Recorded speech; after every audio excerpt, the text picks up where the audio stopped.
Hello, it's me, Freya Rose. So this is what happens when my husband goes out of town.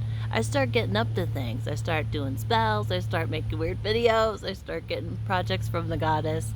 Anyways, that's what's been going on with me this week. Is I did get a project from the goddess to start doing videos with readings and with healing energy for you guys. Just to sort of give you some of this fire that's been coming into me lately from the big goddess above me.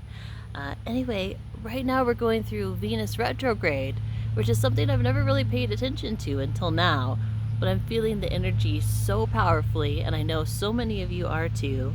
It's something that happens once every 18 months, and it's almost like a course correction for our entire lives, where a lot of issues come up around our feelings of self-worth, self-love, what we're willing to accept in a relationship, what's no longer working that we've been hanging on to, in the death grip, because we don't like change, we don't like disrupting our lives. So yeah, Venus went retrograde on the 22nd, and now a lot of us are sort of going back over our love relationships, how we relate to our spouses, our families, how we relate to our friends, our children, everything's coming up for review right now. And during retrogrades, I like to think of it not like Venus is absent, and we're in trouble in all the areas that she usually covers, but more like she's highlighting old business. It's like, we're in a committee meeting and now it's time to review all the old business. Outstanding items, things that we need to let go of so that we can continue to grow, and things that we need to embrace and bring into our lives in the areas of love, finance, beauty, self-care, things like that Venus covers. So anyway, she led me today to kind of do a little bit of a reading for the collective, for everybody out there who's going through Venus retrograde and is wondering what it all means. I've intuitively pulled some cards before I started this video, so I'm just gonna show you what I've got. This first card is called Ecstasy, and I kind of think of it as the orgasm card of this deck, because look at it. It's explosive love energy. This is what we deserve. This is the divine love that Venus brings us. This is the love that Mars brings us. This is the self-love that we are capable of, this intense divine love for ourselves. That's what's going on right now with Venus in retrograde in Leo, is we're understanding our self-worth, we're understanding what we deserve, what's possible, what's really out there for us. This is that ecstatic love is real, it's divine, and we deserve it. The card next to that, kind of tempering it a little bit, is the pig. This card kind of comes up when people are nervous about making sacrifices in their lives to nourish themselves. Like, we have to sometimes kill a pig or something like that to eat. Even if you're a vegetarian, you have to pull the plants up and consume them and destroy something potentially in order to nourish yourself. So this card is about, hey man, have you been feeling guilty about telling people about your needs? Have you been feeling guilty about what you need to nourish yourself? You got to cut that shit out. There's an energy exchange that's incredibly important to reach this ecstatic love, and it requires you understanding your needs and being willing to fulfill them, even if it means making a sacrifice, even if it means potential conflict, or you have to kill something in order to eat. Sometimes that's the way it goes, and that is what this Venus retrograde is all about. What do you need to do to speak up, make sure that your needs are heard? Because you need that to live, to thrive.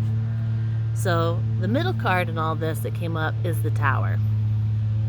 Right now, this is like a scream that we've been holding in for such a long time. We haven't been voicing our needs. We haven't been nourishing ourselves or letting our partners know what we need to nourish us. And it's all gonna come shattering apart right now. This is everything breaking and smashing apart. That scream coming out, it all just blowing up. But it's so good because now it's out there. You're talking about it. You're airing out the old dirty laundry, and you're really getting into what you need.